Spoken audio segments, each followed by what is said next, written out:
So here in chapter one, we kind of get our general introduction to the course, but also just to the money and the financial system.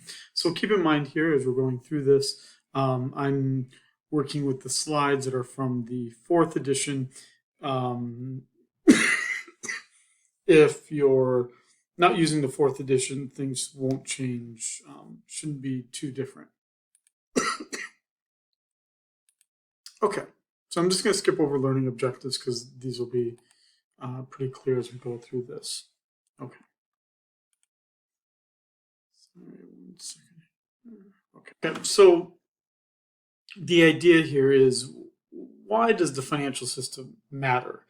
One of the key things that we'll kind of be discussing throughout this whole course is that the financial system and money in general is important because it is the way in which a modern economy is able to grow and even exist.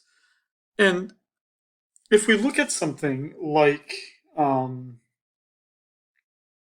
really not so much the coronavirus, COVID, but even more so the financial crisis of 2008, 2009, is that what shook that shook our economy to its very core is the idea is that the financial system itself was collapsing. Not just that there was a recession, not just that the housing market was collapsing, but rather the entire system of credit and trust um, was going to cease to exist.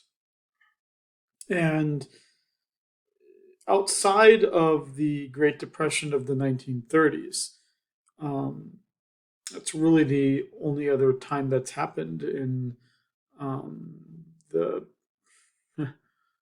well, pretty much since the pretty bad recession of 1907. So you got to go back pretty far. And the recession of 1907 brought about the creation of the Federal Reserve um, in 1913. It, it took quite a bit, I guess. Even with the Great Depression, just how close the economy came to collapsing, which we didn't really see then for 7 decades later until 2008. As we look at the slide here, when we look at something like COVID-19, eh, you know, the stock market took a hit, yeah. The financial markets, though, they weren't as affected as they were in the 2008 financial crisis. And hopefully, throughout the course of this lecture, as well as the rest of the lectures, that'll become even more apparent. Okay, so what are we talking about here? A financial system in general has assets that underlie it. These are things that can, be owned. It can be things that are owned as, I'll call them as dubious or as, in my opinion, not as valuable as something like an NFT or Bitcoin to something that is almost intrinsically valuable, something like gold or silver or platinum. And, probably the more common financial assets would be something like, money, treasury bills, um, stocks, bonds. All these are financial assets that you're probably a bit more familiar with. Now, these assets are typically not held by us as private individuals in our house, like under our bed. That's not the way that they are held. Rather, they're held even if,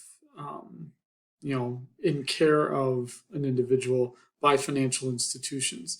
These financial institutions, like banks, like mutual funds, like the Treasury Department of the United States, these financial institutions interact with each other within a market system. And there's a market for bonds, there's a market for stocks, obviously the stock market, and there's a market for assets that determine its value. And then kind of managing all of this, managing the financial institutions, managing the financial markets, are regulators like the SEC, Securities and Exchange Commission, the FDIC, the Federal Deposit Insurance Corporation, state banking agencies, and then, of course, the central bank in the United States, the Federal Reserve.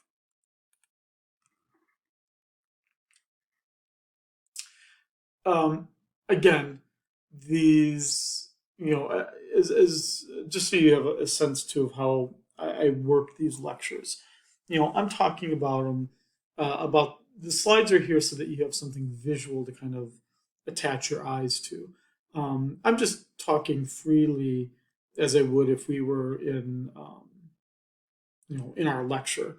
That way you kind of get a sense of, um, you know, of what my expertise has to bring to this. So sometimes what I'm seeing kind of goes ahead, jumps ahead of what the lectures slides say. So some of these are just going to be repeats. So again, as I already kind of said here, one of these financial assets would be things like securities, things that we sell in markets, like stocks, again, bonds, other securities. And these are just, again, if we want to think of the primary examples, the main examples of assets, we have money, which again would just be either currency or assets that have can be almost instantaneously liquidated. That would be things like a checking account, a savings account, um, a traveler's check. All those would be considered money or near money, meaning money has the highest level of liquidity. Can be quickly turned into cash. Then we have stocks. These stocks could range from things that are issued here in the United States. So here in the United States, we have two primary markets for stocks. That would be the NYSE and New York Stock Exchange and NASDAQ. Then we have bonds. Bonds are also traded. Bonds are occurring in two markets. First, you've got their primary issuance. That would mean that the agency that needs the money issues the bonds initially through an underwriter, and that is used to raise money for whatever they're trying to do. But then bonds also exist in a secondary market where the person that initially bought it can sell it to someone else for either a markup or a reduced price. Then we've got foreign exchange, meaning that one of my assets could be buying other countries' currencies, where those other countries' currencies have a different value. And then finally, we have securitized loans. Well, the most common type of securitized loan that you would all be familiar with would be a mortgage, right? There's a collateral that underlies it, such as the house, right? Or an auto loan would also be a securitized loan with a rapidly depreciating asset of the vehicle itself. Then you've got unsecuritized loans. That would be things like a credit card. It helps you understand why then credit card interest rates are so much higher than home mortgage rates. There's nothing backing it up, right? If I just got in a bad mood with American Express and said, I'm not going to pay you this month, the worst American Express can do is hurt my credit score and I guess try to sue me to get the money. But, if I just take all my money and leave the country, they can't take the coffee maker I bought with my American Express or just, help the money. Okay, so this is all going to be a repeat of what I all just said here. So I'm going to go through these next few slides rather quickly. Again, money, anything that we're accepting in terms of payment. Now we're going to talk about this in the following chapters as well here. So money, basically anything used to buy goods and services and pay debt. that money supply is determined by the Federal Reserve, the central bank in the United States. Stocks, again, these are equities. These equities, again, we would know these, you would know different tickers that exist. When you buy an equity, you you actually become a part owner of the company. And some of these companies, not all of them, but some of them, a fairly large number of them, also issue dividends, meaning that they reallocate some of their profits to investors with a regular payment. Again, there's our bonds. The bonds, when issued, typically have typically define two things. First, a time period in which they will pay off the loan, and then the second thing is that they usually indicate an interest rate that's going to be paid over that period of time. So how long, at what rate? I should say three things. Sorry. Because when we look at the secondary market, the other part of this would be is that, I would buy it initially for, I would buy $1,000 debt for $1,000, and then I'm offered a certain interest rate and term of pay. But in the future, if I then try to sell that bond, interest rates have since changed since it was initially issued, which would mean then I can either charge more for this bond I'm trying to sell, or I have to accept less, meaning that the bond is going to sell at a premium or at a discount. We'll talk more about this, but just I just kind of want to plant the seed, the idea that bonds in the secondary market after they're initially issued, they're going to be priced differently based on the prevailing interest rate. Again, then we got foreign exchange. Again, buying foreign currencies. Typically, this is not something that regular investors or whatnot buy. This is pretty much going to be either very large investors or banks that are holding foreign exchange as an asset. And then we got our securitized loans. These again would be the loans where there is usually an asset that exists behind it as collateral, and the loan itself would be payable over time. That loan can be sold. So, for instance, banks, you get a home mortgage with your local bank. That local bank has given you that mortgage with your house as the collateral. But if the bank doesn't want to sit on that loan with that loan on its books and it wants to keep lending out money to different people, it can sell that loan to someone else. And there would be a way that it could price out that loan. And that would be a way to securitize that asset. Now, we've got these categories of assets now. And again, the challenge with these assets is that you've got businesses, governments that are have a need for money, or individuals that have a need for money.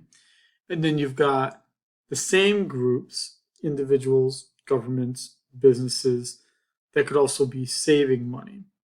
So that's really the reason then why these financial intermediaries or banks exist, is that they exist to take on part of that risk, and they exist to match the lenders and the borrowers. So the people that have saved more money than they need, or the people that need more money than they have that they earn. And banks make money um, based on the differential between what savers are paid and what borrowers pay as an interest rate. It's called the NIM, the net interest margin. The idea is that if I save money and I put it in my checking account and maybe I'm paid a fraction of a percent, but that my mortgage, has an interest rate of 3% or 4%. So that means that the bank is able to put, use the money that bought my house. The bank only has to pay less than 1% for that money. And I'm paying an interest rate on my mortgage of, let's say, 3% or 4% or 5%. So there's a difference there of 3% or 4% or something like that. And so that's how banks then are able to exist, by lending out money in that way. We typically, in a large developed economy, we use indirect finance. Indirect finance means that when I lend money, or when people borrow money for a car, they're not borrowing it directly from me. They borrow it through the bank that I have made my deposits in. I don't have to deal with the person that's borrowing money. But it costs something more to do it that way, right? Because the bank has to exist and has to cover its various expenses.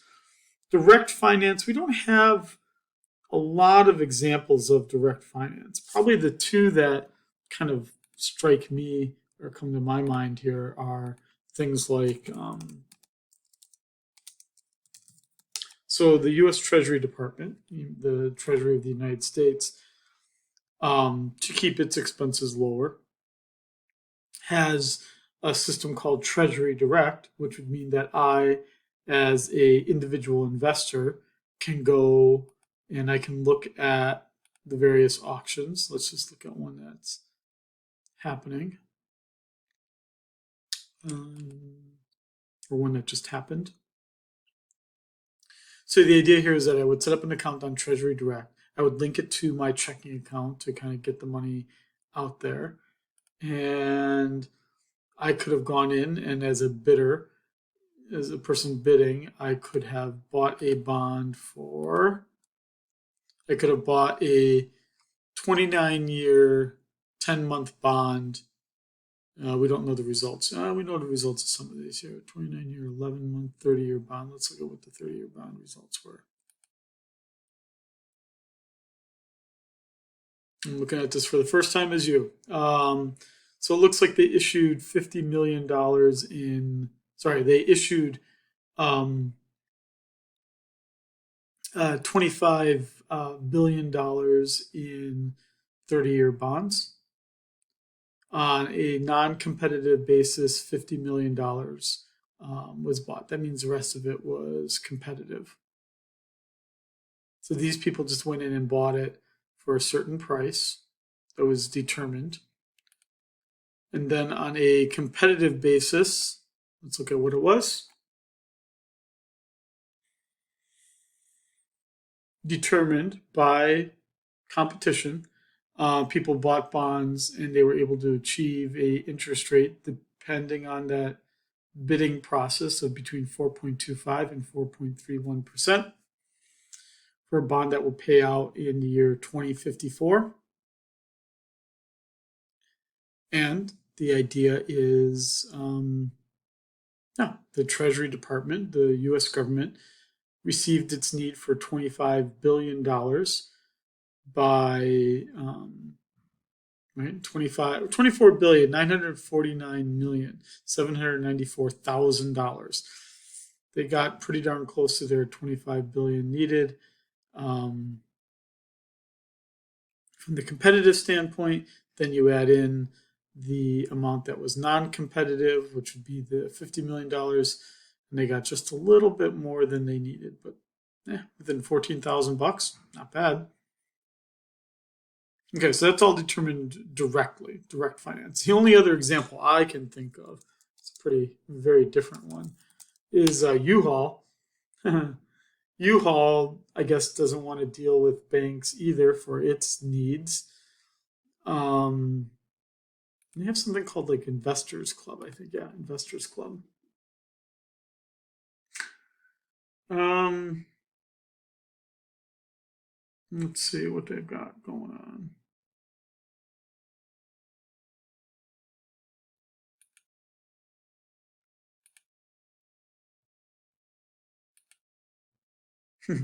So it looks like they had 247 trailers, and I don't know, people paid about put forth about 14, almost $14 million for those 247 trailers.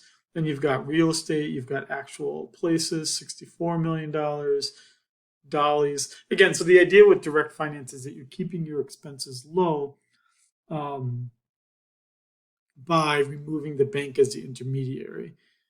The consequence of that, unfortunately, though, is that you, as an investor, are taking on a different risk, right? Like, I have no way to know that these furniture dollies are all accounted for and that there's actually 63 of them. Like, who's gone out there and counted them? Um, you know, I don't really know. That's what banks do, right, as part of the process of lending out money, and that they would be able to keep control of.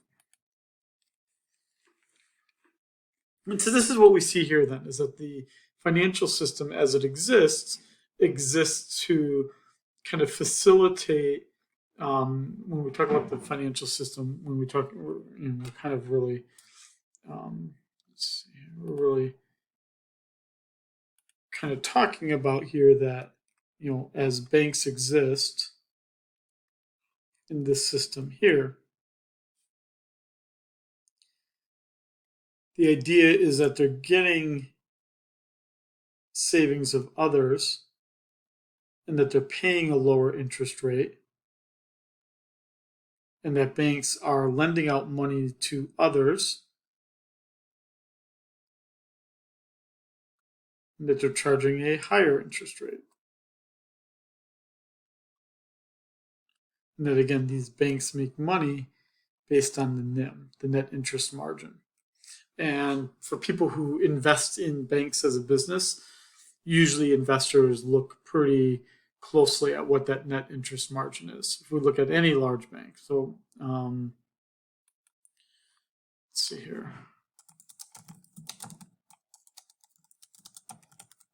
So we look at a big bank like Bank of America, its net interest margin was 2.43%. That on average, they were receiving money that was 2.43% less than what they were earning lending it out. And so that's how banks make a good deal of their money. We do have, obviously, one of the important ones here would be the commercial banks. Again, those would be like your Bank of America. These aren't like credit unions, which technically are defined as nonprofit organizations or member-based organizations. Commercial banks exist to make money, to make a profit, and they make a profit by taking in these deposits and using them to make loans. Um, you know what? When do I want to do this? I just want to make sure I'm not skipping ahead here. No, I'll show it later here. Okay. So, one of the things that's attempted, I guess, with new technology, which admittedly I'm a little bit skeptical of, um, would be this idea that technology is making it possible for us to work around banks, that I could lend money to individuals, businesses, or firms directly, right? And we have these kinds of businesses that exist: Lending Club, Prosper, um, even SoFi, which kind of started out not as a commercial bank but as a private bank, um, providing money, these loans to individuals. Um, the last bullet point kind of just highlights my general um, my general skepticism. I'm not alone in being skeptical. Other banks, other professionals are as well. And um, it's it's easy to blame banks and say that they're just greedy, and why are they earning that premium, for instance, of 2.43%? But they employ pretty complicated models. They do a lot of fact checking, or at least they should, to determine how credit worthy the borrowers are. Um, and individuals can't do that, right? So if I look at a site like Lending Club, and admittedly I don't go on this site ever, but let's look at it.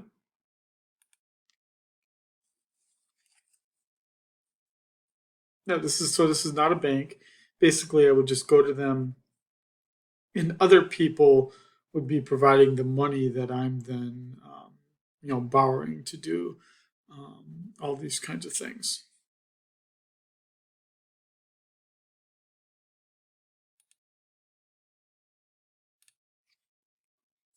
Now, besides the commercial banks, again, we do have the credit unions, savings and loans, savings banks. So I belong, for instance, to the U.S.'s largest credit union, Navy Federal Credit Union, right? So it's for people who are in the military or whose parents were in the military. So you join it usually because there's some sort of affiliation, a general group that you're all making deposits in, and then you're kind of borrowing collectively from that group as well. Essentially, Navy, in my case, Navy Federal Credit Union operates just like a bank for almost all intents and purposes. It's just that legally speaking, it's not designed to earn massive profits, although it does. It's a non for profit. Besides that, we also have investment banks. That would be like Goldman Sachs. Well, Morgan Stanley is a little bit dated here, but Goldman Sachs would be your primary one. So people as individuals don't open up accounts at Goldman Sachs. Goldman Sachs, its job is as an investment bank is that it doesn't accept deposits. What it does is it helps companies issue bonds, issue stocks, and provide vast sums of money to do those things. Money that it gets from investors, hence the term investment banks, not from depositors, depository banks. So Bank of America is a depository bank. Goldman Sachs is an investment bank. What distinguishes the two of them is where's the money coming from. Bank of America gets its money from depositors. Goldman Sachs gets it from investors. Also existing out there in a group that has a lot of money would be the insurance companies. So insurance companies, by state law, have to hold a great deal of money to be able to pay out on policies, as people die and whatnot. And so these premiums are typically invested in U.S. Treasury debt, other very, very safe things. And so, because of the sheer size of that kind of money, insurance companies also play um, a pretty big role as a large saver of money.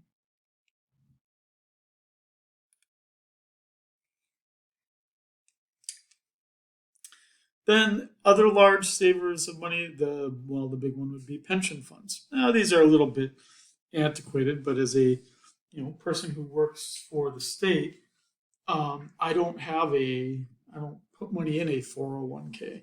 I don't I don't have to save in that way. Rather, well, in my case, 9% of my salary is paid to the state, the employee retirement system. And my employer, the university, also puts money into that system, and the pension fund then invests that money. And then when I get old, it pays out a certain set amount per month. Mutual funds. Now, mutual funds, what the way that they exist is that they, um, as well as ETFs, exchange traded funds, mutual funds and exchange traded funds. These are things that you and I can buy on the market. But what they do is they typically hold a portfolio of financial assets. The largest mutual fund out there is the Vanguard 500 Index Fund. Just prepare yourself for your mind to be blown. um, it, it's a lot of money. This fund holds, again, it's from my understanding, this is the largest fund, um, mutual fund in the United States, holding $1.1 trillion. And what it holds in this $1.1 trillion are 505 stocks. We could look at a chart of all of them, but it's basically the 500 funds that are all in the, we could look at, it pays a dividend. You and I can buy it on the market. It's not probably going to tell me so see, so it holds various different assets. All these are companies that I'm sure you're at least familiar with a few of them: Apple, Google, Facebook, Amazon. It also holds fixed income, meaning it holds different bond funds, and it holds cash. So rather than me going out and buying 500 different stocks and managing 500 different stocks, I could just go and spend $475 a share and just buy this mutual fund. And as it says here, it's a low-cost way to gain diversified exposure to the U.S. equity market with exposure to 500 of the largest U.S. companies. Well, unless you're very rich, in that case, you and I, as student and professor, should become close friends. I don't know very much about hedge funds, and I suspect you don't either. Or if you are investing in it a lot, then you should probably let me know how rich you are. Hedge funds do incredibly risky things.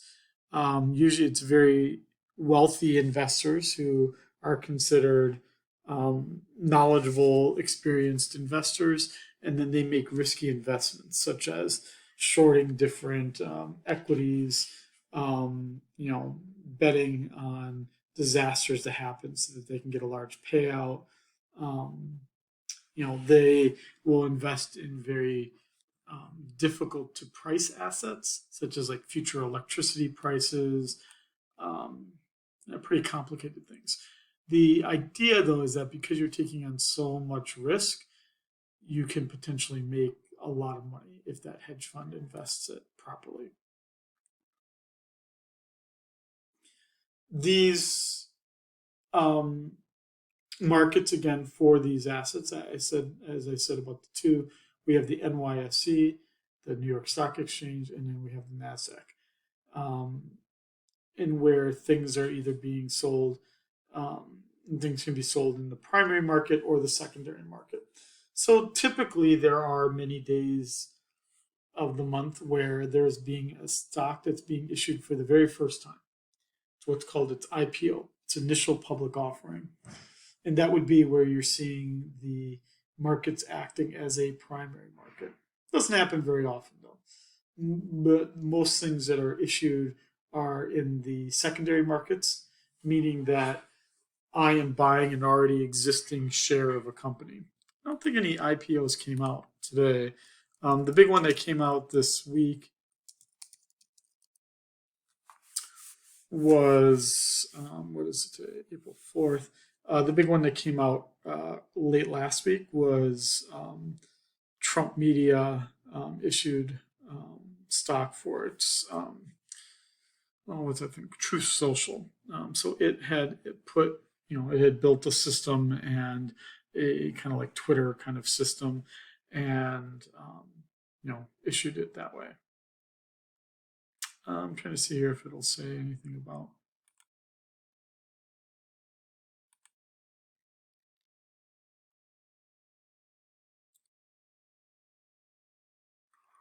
So we've got some companies coming up here. I haven't heard of any of these, but you would see here's the NASDAQ acting as the primary market for these newly issued companies. But again, most of what's happening out there is in the secondary market where you and I buy already existing equities. Now, look at what's happening here in terms of like how things have changed. Um, when we look at how markets are supplying things, there's been quite a significant change where stocks have become much more important in the markets, and you can see this right here. And that also, in terms of the role of intermediaries, that individual deposits have become a little bit less important. And so we can see this kind of scale. Mutual funds have obviously become a lot more important. It's become a big part of the business since the late 70s. Okay. As I had said in the earlier slides, when we think about the regulators that are acting to control the market, we have agencies like the Securities and Exchange Commission, which regulates the financial markets, the FDIC, which regulates the depository banks, and then assisting the FDIC is also the comptroller of the currency and the Federal Reserve System. And additionally, not even listed here, would be states also regulate banks as well. So the regulation of the banking system is unfortunately a little bit complex and a little bit patchwork. So if we say if a bank fails, usually there's not a reliable agency that you can point to as having failed. It's usually a bit more complicated than that. And with the CFPB, this one emerged after the 2008-2009 crisis. And this one is also a little bit politically tinged, with Republicans in general thinking that the CFPB should be disbanded, and Democrats in general wanting a very strong CFPB. You shouldn't care what my politics are, and quite frankly, I don't care what your politics are. If you were to ask me, what do I, as a scholar, what do I think should happen? I think we should just remove the complexity here. I'm not sure why we need another agency to exist. This agency, though, does perform some essential regulation. So maybe we need to take some of their powers and consolidate it in some of these agencies, as complicated as that is. The Federal Reserve, let's deal with that one. As I said, that emerged in 1913 after a pretty significant recession that happened. I think it was 1907. Could be 1909, but I think it was 1907 or 1909. And the U.S. became incredibly close to collapse, and we had to bail out the banking system by the richest person in the United States, Morgan Stanley. The person, Morgan Stanley, had to bail out the banking system. And Theodore Roosevelt, who was president at the time, didn't like this whole idea of very rich people like controlling things. So President Roosevelt realized that we don't want rich people like being the savior, so we needed to create a central bank.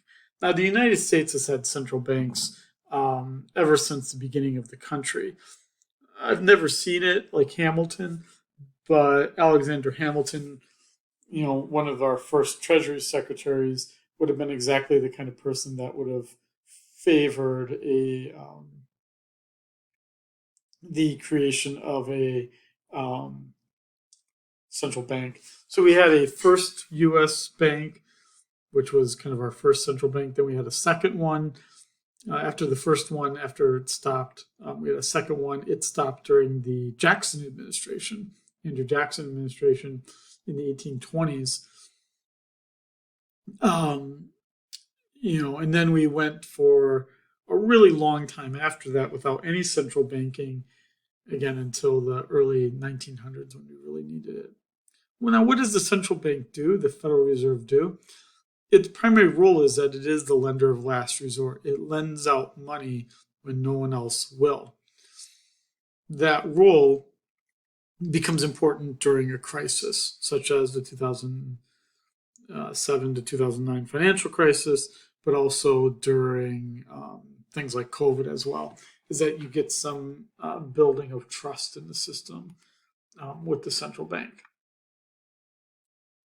And again, in full disclosure, the central bank, the Federal Reserve, was my first employer after I graduated from college. So I'm a little bit, I have a certain liking to it, just as my former employer. But the idea is that when the central bank was created in 1913, is that the central bank had to deal with a tension that existed. Even through today, we fear as Americans this idea that there's a central bank that exists that consolidates everything, yet at the same time, we need some centralization to be able to coordinate things. And so the idea was that let's have a central bank that exists, but divided up into regions, meaning that in a Hunger Games style, we have 12 districts. Oh, and there's 12 districts in Hunger Games as well. I wonder if in the Hunger Games, if the districts are geographically defined by the Federal Reserve districts. That would be so cool. I don't think that is. I'll get to the rest of this. Let me just jump to the map here. So here you can see here's the 12 districts. We all exist here in Region 12. This map was drawn in 1913 to reflect the center of economic activity. So you can see that in the East Coast, you've got an entire district just to the western side of Pennsylvania, Ohio, and parts of Kentucky. Dude, there's not a lot of economic activity happening here, to be honest, to be blunt. Yet you've got District 12 covering thousands of miles. If we were to revisit this map, we probably would define it differently. But the idea is that within these districts, so I worked for District 7, the Chicago branch, and what we would do is we would do research on things that were unique to that regional economy. And so in District 7, much of our research dealt with railroads and the supply chain for agricultural products, for automotive products, for manufactured goods. And so I spent a lot of time learning about railroad routes and the structure of that economy.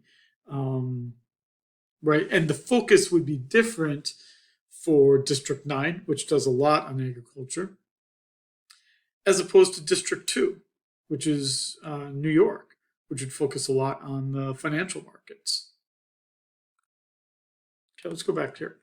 So we've got these 12 districts, each of the 12 districts has a district president. Here for our district, which is based out of San Francisco, our previous president is now the president of the New York branch. And before that, the president of the District 12 was Janet Yellen, who's our current Treasury Secretary. Our current chair of the Federal Reserve Bank Board of Governors is Jerome Powell. He's been in office since 2018. And that Board of Governors consists of 7 individuals that are appointed by the president and confirmed by the Senate. You probably really only know Jerome Powell. You probably would not have heard of most of the others. But just so you get an idea of who's all in this group, so you have an idea. Well, you got the list right here. Chris Waller, I took a class with him at Notre Dame. He was at Notre Dame for a while. That's where I got my PhD. A lot of these names, though, you probably have never heard of, to be honest. You always hear, though, about the chair of the Federal Reserve, Jerome Powell, or whoever that chair is. They serve 4-year terms, and all of these members of these Board of Governors are on the FOMC, which is also what you hear about in the news when we're talking about interest rates being determined. The FOMC consists of all 7 members of the Board of Governors and always the president of the New York branch, and then 4 rotating members among the remaining 11 districts. Sound complicated? Well, let's look at who's on this list here for our FOMC.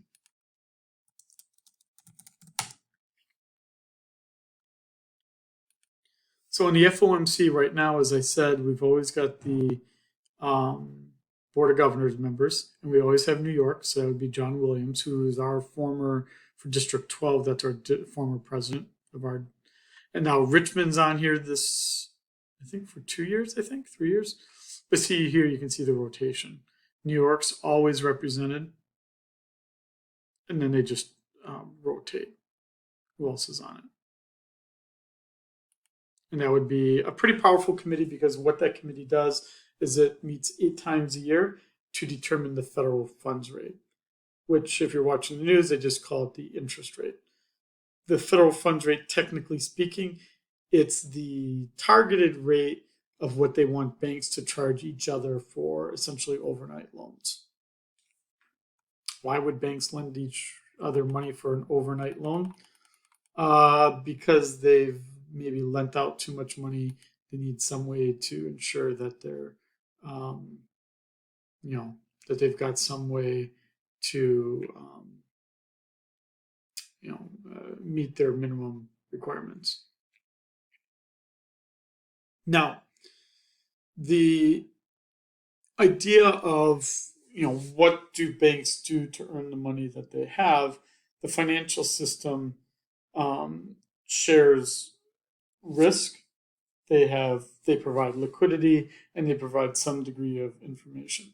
This risk sharing, they do this through diversification. So diversification means that, if I stopped paying on my mortgage, the bank's not going to collapse because of that, because they've made a variety of mortgages to lots of different people. And so they spread out the risk.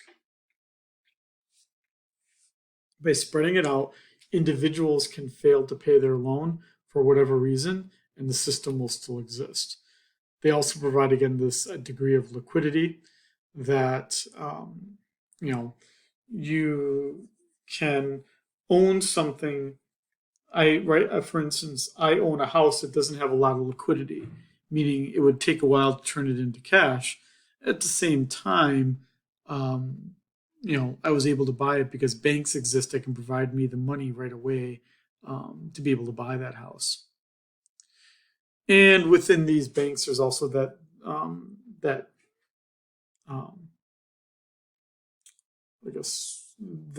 there's that information that exists, from something as simple as my credit score, how good of a borrower I am, to what the prices are for various assets that exist out there.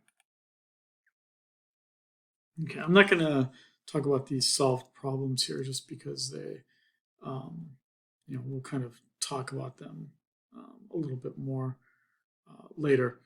Now, what about the financial crisis? The financial crisis is something we're going to talk about a great deal in this class, but it's an understatement even to just say that the 2007-2009 crisis was a disruption a significant disruption. It was almost cataclysmic.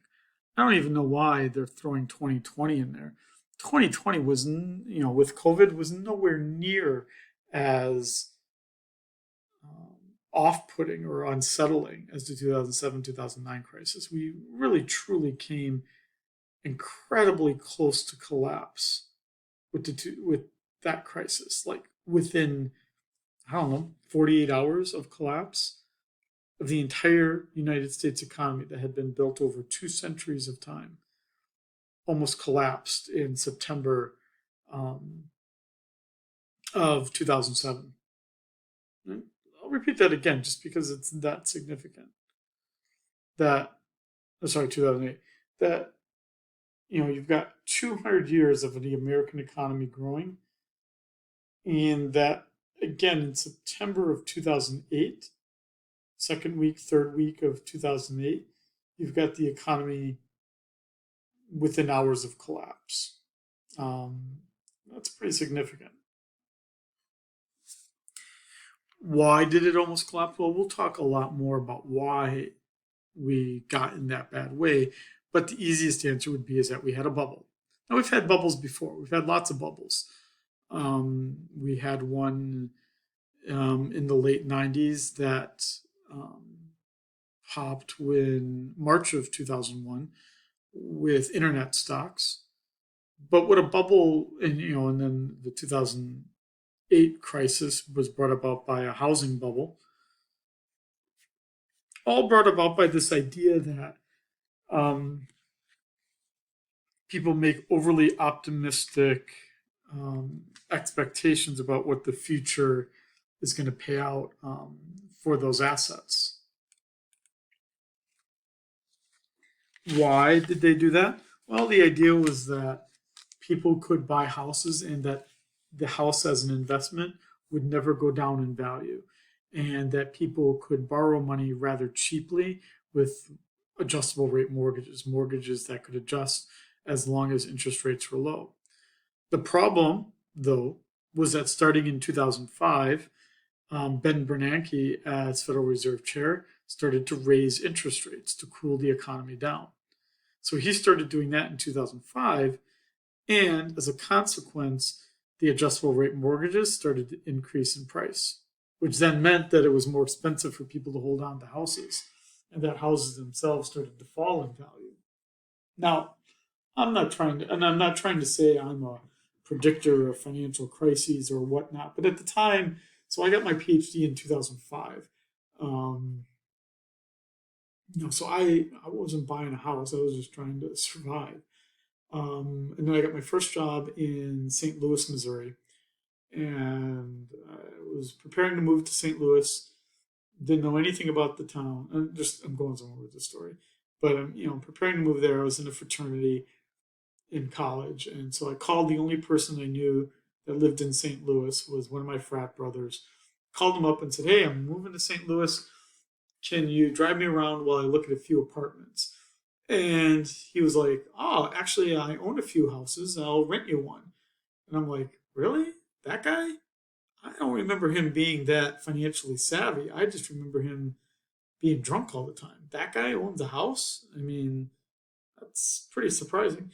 He picks me up at the airport, and I'm like, it's frat brothers, so we're, usually pretty brutally honest with each other. And I'm like, "Dude, how'd you buy a house? Like, I didn't think you had it all together." And he's like, "No, I put $1,000 down and, bought this house." It was like a 2-story house, and, wasn't bad looking. I'm like, wow, he only had to put $1,000 down to buy this whole house. It was at that moment in August of 2005 that I was like, shit, like something's going to happen here.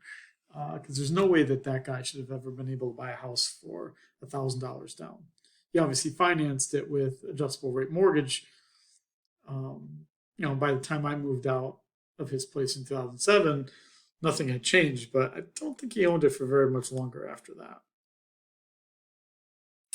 And that's exactly what you see here, is that if you look at housing prices themselves, new home sales are going up until around 2005 when Ben Bernanke's raising interest rates, trying to cool the housing market down. But as you can see here, in 2 years, he's cooling the housing market down dramatically by raising interest rates. And that you see that, right, what you see here is